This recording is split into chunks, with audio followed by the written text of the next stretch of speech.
We've covered the theory, and we've started to think about the principles and rationale behind implementing noise analysis into our trading strategies. And now in today's episode I'm going to get specific and explain 3 different techniques that can be used to do that with the sole intention of improving trading strategy performance.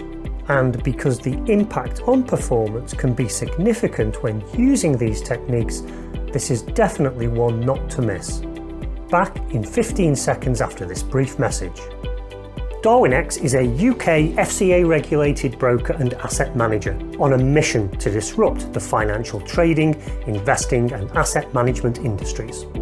If you're a talented trader looking to attract investor capital to your strategies, Darwinex is the fastest way for you to do this. We enable traders to raise third-party investor capital and then charge success fees on high watermark profits. Additionally, Darwinex itself invests in its traders, with our seed capital allocation program that allocates up to €90 million per year in successful trading strategies. So, if all of that sounds interesting, learn more by clicking on the link here, or you can find further links in the description right below. Now back to today's tutorial. I'm going to cover 3 techniques that implement the noise analysis that we've been talking about, all of which I've successfully used in my own trading strategies to good effect. These are what I call asset filtering, timeframe filtering, and instantaneous noise filtering. So let's take a look. So previously in the series we've looked at what market noise is, what causes it, how it's calculated, and also taken a look at the effect of noise across assets and timeframes. And now we move on to these 3 methods of potentially improving strategy performance called asset filtering, timeframe filtering, and instantaneous noise filtering. Let's tackle them one by one. We've seen this before from previous episodes. This is a ranked list of assets ranked by how noisy they are. And in this particular case I've used the Kaufman efficiency ratio to perform that calculation. And a quick reminder, the high values here represent high efficiency and therefore low noise. And the lower values are less efficient and therefore exhibit higher levels of noise. And I spoke about the general principle here that for less noisy assets, these tend to work better with momentum or trend following styles of strategy, whereas the more noisy work better with mean reversion style strategies. But of course, you don't need to set your threshold right down the middle here.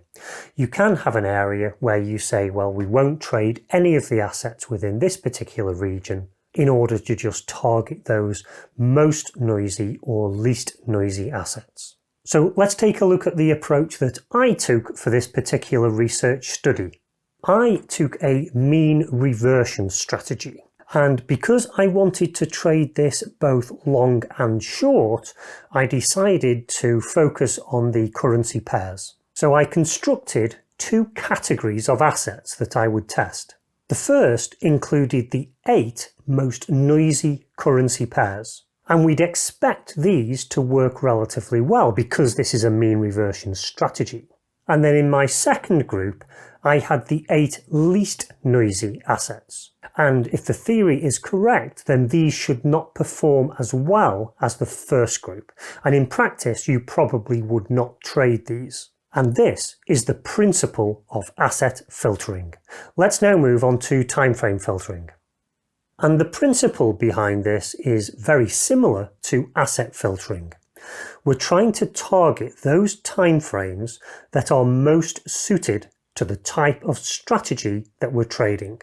So it would be these more noisy timeframes towards the left that we might target for mean reversion, and the less noisy towards the right that we might target with our trend following strategies. These are the timeframes that we would trade with our mean reversion strategy, and these are the ones that we wouldn't.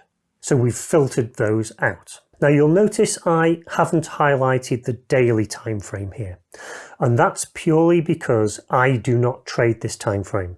Because typically you get so few trades in this time frame, I find that I can't trust it from a statistical significance point of view, and I prefer to go for the time frames that generate many more trades so that I've got that statistical significance. But that's the only reason that I've left it out of this piece of analysis. And so when I perform the research here and present the results, I'll be presenting them for both of these categories, both the red and the green, so that we can see what the difference is. And then the third type is instantaneous noise filtering. Now, to understand this, we need to look at the two measures for noise on a chart. The top indicator here is the efficiency ratio, and the one at the bottom is price density. Now, before I go into the details of how we might use this instantaneous filtering, let's just take a look at some of the values that are presented from these two indicators. And what you'll notice is that these appear to be almost a mirror image of each other. So when the Kaufman Efficiency Index is giving high values, price density is giving low values. But as we've said before, that's purely because of the way that the calculation is performed, and both of these are giving us the same information that at this particular point in time, the market is not very noisy, and it's working in a much more efficient manner, as you can see from the trend that's in place in the price chart at the top. And equally, when the efficiency ratio is giving low values, price density typically gives high values. All again down to the interpretation of those, that's fine. But again, look at the price action at the top. It's not moving in any direction with any efficiency. And so the predominant factor here is noise. So how do we use this instantaneous filtering? Well, it's a very different approach to asset filtering, where we're deciding up front which assets we will trade based on their average propensity for noise. Using instantaneous filtering, however, we might choose to trade a much wider range of assets, but only when each of those assets is exhibiting the noise characteristics that our strategy requires. So when noise is measured as being high, as you can see here, this is when we might choose to trade our mean reversion strategies, because they're much more suited to that noisy characteristic in assets. However, when the markets are moving much more efficiently with lower levels of noise, this is when we might choose to trade our momentum strategies. And as you can see by looking at the price action for both of these grey areas, the price action is moving in a trend. And so the ratio of noise to the movement will of course be lower. And you can see that both of our indicators, the efficiency ratio and price density, are telling us fairly well exactly when this is happening. And so next in this video series, we're going to move on to the results of the analysis. And in the next episode, I'll be looking at asset filtering results. So do be sure to tune into that next episode so that you can get an idea of how asset filtering works in practice. But now, until next time, trade safe.